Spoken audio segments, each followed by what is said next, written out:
জীবনটা তোমার, চয়েসও তোমার।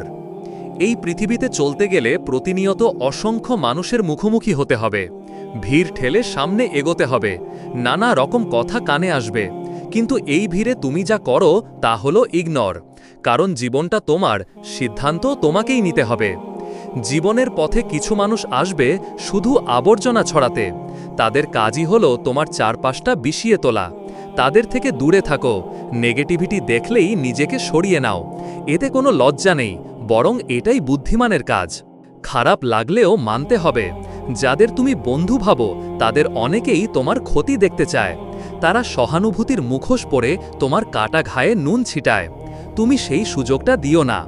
অপ্রয়োজনে তর্কে যেও না, কাউকে বোঝানোর দরকার নেই। কেউ যদি তোমাকে মূর্খ বলে হেসে উড়িয়ে দাও, তোমার সময় আর শক্তিটা বাঁচাও, কারণ সেটাই আসল। তারা যা বলছে শুনে নাও, হাসো আর মনের ভেতর থেকে ধন্যবাদ বলে নিজের পথে এগিয়ে চলো। যারা নিজের সিদ্ধান্ত নিজে নিতে পারে তারাই আসল জীবনটা বোঝে। তোমাকে নিয়ে যখন অন্যরা ব্যস্ত থাকবে সমালোচনায়, তখন তুমি একটা ভালো বই পড়ো, প্রিয়জনের সঙ্গে কোথাও ঘুরে আসো, রং তুলি হাতে ক্যানভাসে রং ঢালো, ঘর গোছাও, গান শোনো, সিনেমা দেখো, গাছ লাগাও, খেলাধুলা করো, ছবি তোলো, ব্যায়াম করো কিংবা স্রষ্টার উপাসনায় মন দাও। সবচেয়ে জরুরি ব্যাপার হলো তাদের কথায় রিয়্যাক্ট করো না। দিন শেষে তুমিই জানো তুমি কে আর কারা তোমার জীবনে সত্যিকারের গুরুত্ব রাখে।